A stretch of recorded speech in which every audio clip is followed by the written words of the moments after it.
खरं तर लातूर जिल्हा परिषद जिथे खरं तर काँग्रेस आधीपासून आघाडीवर होतो आणि काँग्रेसचीच तिथे चालते, देशमुखांचीच तिथे हवा आहे असं मी म्हणत होते.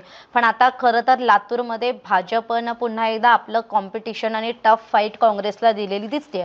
आता दुपारचे 1 वाजत आलेत आणि लातूर जिल्हा परिषदेचे जे अपडेट्स आले ते खरं तर एक्सपेक्टेड होते का, तर त्यांच्या एकूणच प्रचाराबाबत सांगायचं झालं तर भाजप कुठेही जाऊन आपलं म्हणजे आपला सिक्का पाडू शकतं, म्हणजे पाडू शकतं आणि आपला सिक्का सिद्ध करू शकतं असं आपण म्हणू शकतो. आणि तेच कुठेतरी लातूरमध्ये सुद्धा करण्यात ते यशस्वी ठरलेत का, म्हणजे खरं तर ही चर्चा करतच असतानाच खरं तर हा वेगळा अँगल सुद्धा समोर आलाय. कारण काँग्रेस आणि भाजपला इथे आता त्यांच्यातच टफ फाईट सुरू झाली आहे, कारण दोन्ही पक्षांकडे प्रत्येकी 9 जागांवरती आघाडी किंवा 9 जागांवरती माफ करा, आघाडीने ते त्यांचे उमेदवार विजयी झालेले आहेत.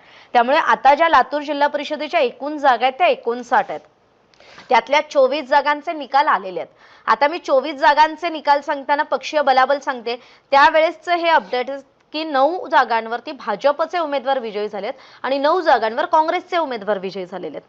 आणि राष्ट्रवादी काँग्रेस पक्ष, जो अजित पवारांचे राष्ट्रवादी काँग्रेस पक्ष आहे, तो 3 जागांवरती, तर पवारांच्या राष्ट्रवादी काँग्रेस म्हणजे राष्ट्रवादी काँग्रेस शरदचंद्र पवार पक्षाचे उमेदवार हे अवघ्या 1 जागेवरती विजयी झालेले आहेत. आणि मनसेने इथे खातं उघडलेलं आहे. मनसेला सुद्धा 1 जागेवर विजय मिळालेला आहे. त्यामुळे लातूर जिल्हा परिषद जी खरं तर जिथे काँग्रेसची हवा मांडली जात होती किंवा जी जिल्हा परिषद काँग्रेसच्या ताब्यात जाईल असं वाटत होतं, तिथे मात्र कुठेतरी भाजपनं टफ फाईट दिलेली दिसते. आणि आता भाजप आणि काँग्रेस हे समसमान पातळीवर आलेले आहेत, कारण दोघांचे सुद्धा 9-9 उमेदवार हे विजयी झालेले आहेत.